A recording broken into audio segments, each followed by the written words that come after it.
bem-vindo aqui para mais um vídeo sobre análise de papéis. Vamos dar uma olhada como foi o ISA-CTEP Day e os segredos que foram revelados durante esse evento. É importante que você, na hipótese de querer ter ação na sua carteira, ou até se você continuar como um acionista da companhia, que você acompanhe esses eventos, porque é interessante como informações são reveladas e nos trazem isso aí uma tranquilidade ou às vezes até um indicativo de decisões que a gente venha a tomar em relação a especificamente determinada empresa, aqui no caso a ISA-CTEP, TRPL4, TRPL3. Mas eu vou aproveitar esse vídeo para responder algumas perguntas que foram colocadas no canal. Aqui, por exemplo, o Marcos Severino, ele fez a seguinte colocação. Você acha, com essa nova debenture, eu falei neste vídeo aqui sobre a debenture que está para ser lançada da ISA-CTEP. Você acha que ela vai alcançar um nível de endividamento de forma que o resultado líquido vai ser pequeno para distribuir proventos?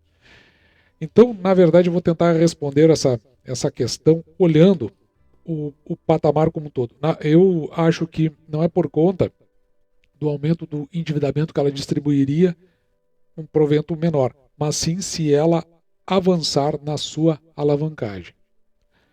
Eu já vou explicar isso aí direitinho para que a gente tenha uma compreensão sobre essa relação do endividamento da companhia com o pagamento de proventos. Veja que a companhia, aqui eu estou trazendo a apresentação por conta da apresentação dos resultados do segundo trimestre de 2023. Veja que o EBITDA foi de 687 milhões, cresceu 23% em relação ao terceiro trimestre do ano passado. Mas aqui a gente está vendo do ponto de vista... É interessante que a gente olhe, na verdade, do ponto de vista anual. Também dentro da apresentação a gente vai encontrar aqui o EBITDA do semestre.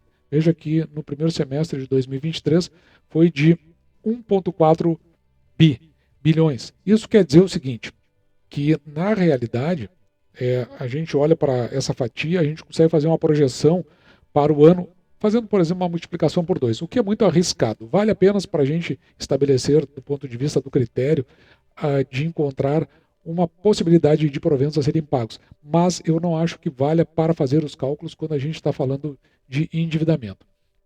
É bem mais seguro a gente utilizar qual foi o EBITDA dos últimos 12 meses, que é o que o mercado costuma utilizar. Você vai ver aqui que a companhia, dentro desta mesma apresentação, ela colocou aqui uma dívida líquida de 7,7 bilhões. Dívida líquida aqui seguindo o regulatório, não é o IFRS que a gente utiliza. A diferença aqui é o seguinte, o IFRS não tem efeito caixa, ele é contábil, ao passo que quando faz o regulatório é o efeito caixa e, consequentemente, a gente consegue ter uma visão um pouco mais, de momento, uma visão com essa clareza. Então nós vamos partir dessa dívida líquida da companhia de 7,7 bilhões. E note que a ISA-CTEP, aqui eu estou falando da TRPL4, mas a TRPL3 vai ter também o mesmo valor. Veja que o EBITDA da companhia dos últimos 12 meses, ele é de um pouco mais de 3 bilhões. Mas aqui a gente está falando do IFRS. Enquanto que no regulatório o EBITDA foi de 2 bilhões e 900 milhões aproximadamente, que eu vou deixar na memória aqui da calculadora. A outra informação que eu vou levar em consideração foi nesse comunicado ao mercado que a companhia fez, e eu já tinha verificado isso aí em vídeo anterior, que é justamente essa emissão de debêntures que a companhia está por fazer. Ela ainda não fez, mas é justamente daí que vem um conjunto de questionamentos. Veja que inicialmente a companhia pretende lançar aqui 1,9 bilhão de debêntures. Isso extensível a mais 475 milhões, o que vai dar lá no final, se ela quiser usar a extensão, de 2,3 bilhões. Então nós vamos trabalhar com aqueles 1,9, que é o primeiro lançamento da companhia. Nesse caso, nós vamos tomar então a dívida líquida declarada aqui da companhia, mais aqueles é 1,9 bilhão que a companhia tem de debêntures, que seria o primeiro lançamento, né? Então nós vamos ter esse valor aí, mais 1,9 bilhão.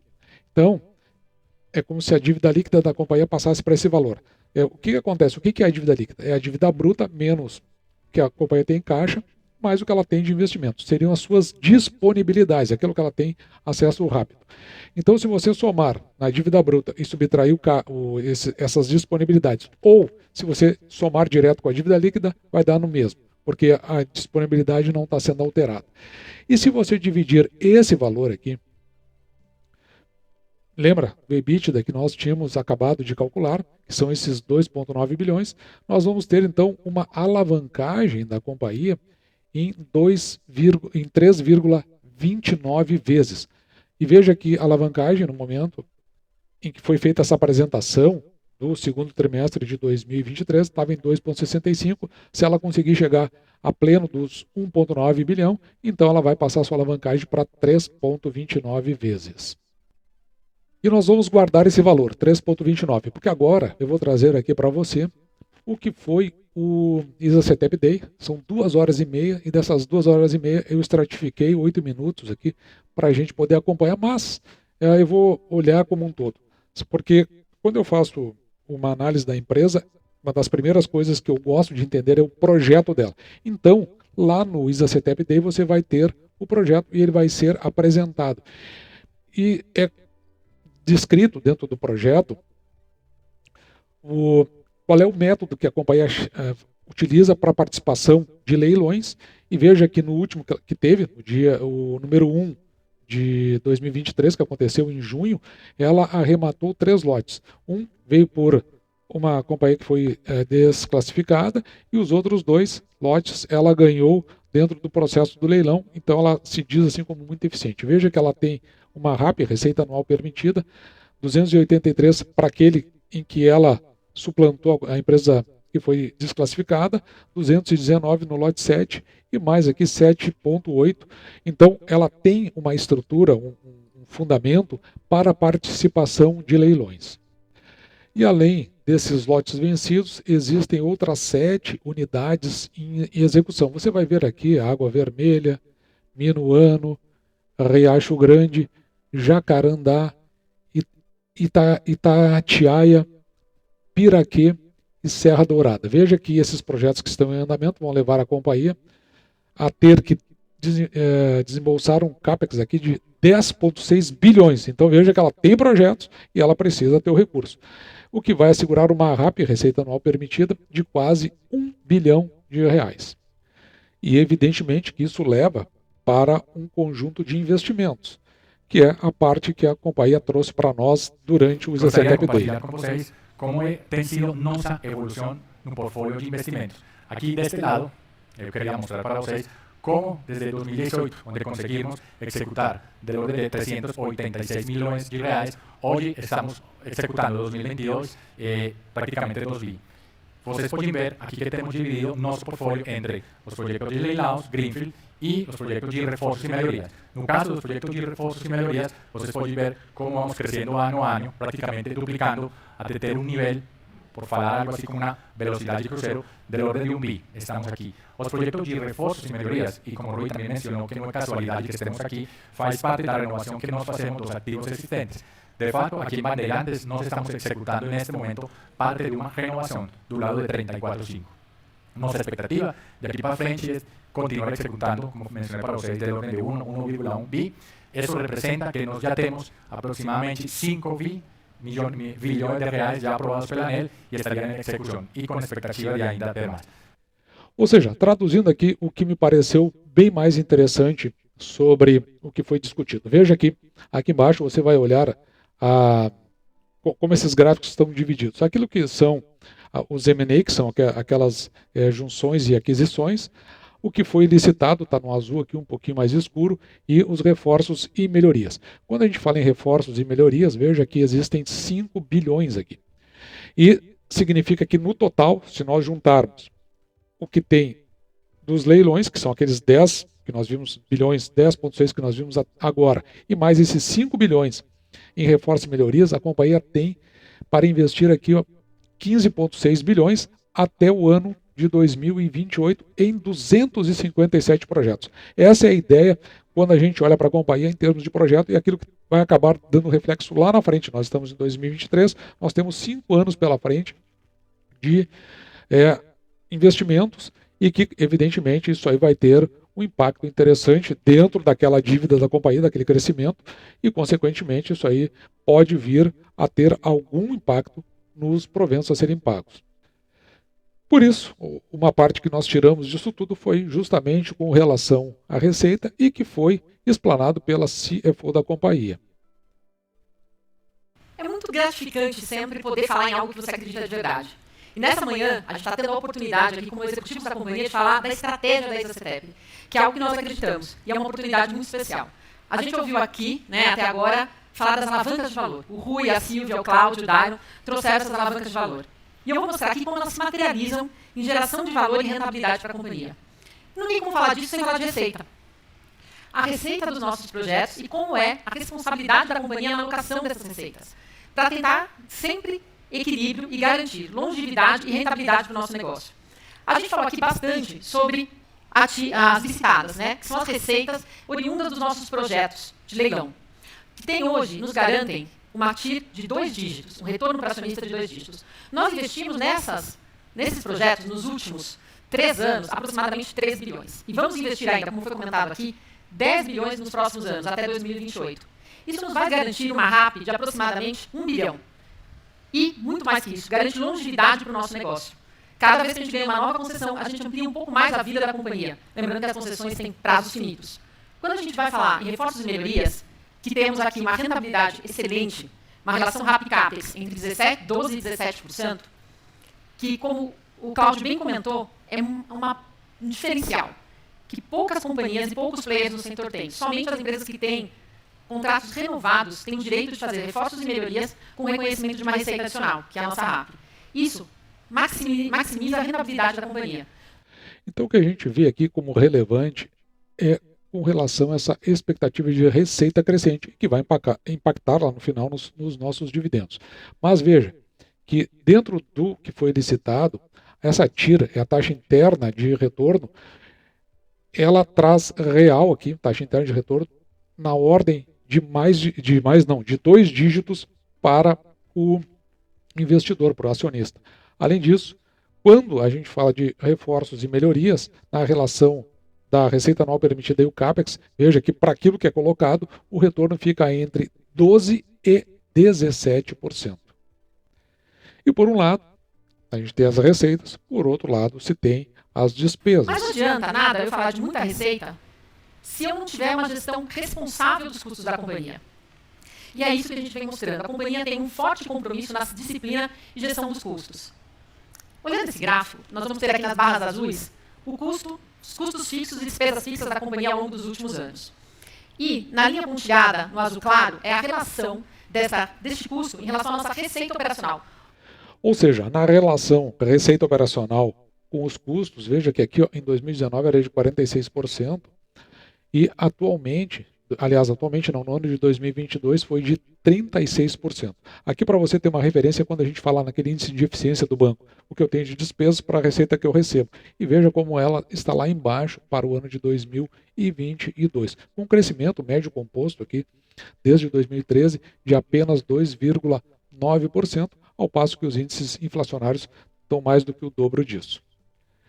E é evidente que nesse contexto como um todo, o que surge de preocupação é exatamente a questão da alavancagem, que foi uma das perguntas feitas na sessão de perguntas e respostas do evento do ISACETEP Day. Obrigado, pessoal. Vitor do JP Morgan. Queria fazer uma pergunta sobre funding. Vocês têm 15 bi de CAPEX para fazer nos próximos 5 anos, e aí mesmo assim uma alavancagem alta nos projetos, ainda assim é um volume de equity relevante a ser despendido ali. Então, eu queria saber como é que funciona o funding para essa conta fechar e quais têm sido as alternativas de produto, BNDES, debênture, etc. Então, realmente a gente tem 15 bi de investimento aí para frente, mas tem que lembrar que esses 15 bi são investimentos espaçados, E acho que é importante até comentar aqui que mesmo nessa último leilão, onde a gente teve a felicidade de ser o ganhador também do lote 1, a gente fez uma análise muito responsável do funding, da nossa capacidade de execução, tanto do ponto de vista operacional como do ponto de vista financeiro. E a gente decidiu até desfasar um pouquinho, né, espaçar um pouquinho a execução para que realmente a gente tenha um encaixe, tanto do ponto de vista de alavancagem, como também na nossa capacidade operacional. Então, isso eu achei importante dizer. A gente fala de 15 bi aí até 2028, e hoje a gente tem uma tranquilidade na nossa alavancagem. A companhia fechou o segundo semestre com uma alavancagem de 2,68, né, relação dívida líquida e EBITDA. E aí, quando a gente olha para frente, a gente pretende manter uma alavancagem ainda saudável, obviamente isso vai subir com o passar do tempo. E as percepções que a gente tem de funding, de onde buscar, é o que a gente tem feito hoje, o que a gente fez nas modelagens, né? Sempre olhando a cada momento o que está mais interessante no mercado. Mas, de forma geral, a gente segue sempre com debêntures incentivadas, né, que dá mais longevidade, e BNDES quando ele se mostra atrativo também. E dessa forma, a gente precisa verificar, então, né, como a companhia pretende se comportar quando o assunto é dividendos, que é o que interessa lá no final das contas aqui no nosso canal. O Vitor perguntou sobre a alavancagem, como vai ficar com esse pipeline de investimentos que temos. E a pergunta do Tomás, ele se refere com esse cronograma de investimentos, como fica a nossa prática de proventos daqui em diante. Acho que é importante reafirmar aqui que a prática, nós não temos nenhum plano de alterar a atual prática de proventos da companhia. Hoje a prática de proventos da companhia é de 75% do resultado líquido regulatório, né? E aí a gente entende que isso vai se manter, não tem motivo nenhum para a gente estar revisando isso nesse momento, ainda que a companhia em algum momento possa até estar um pouquinho superior à alavancagem de 3 vezes dívida líquida e EBITDA. A companhia entende que, como já aconteceu no passado, é possível manter a prática de dividendos. E evidentemente que diante disso, né, surgem questões como essa aqui, que a gente viu publicada na Money Times.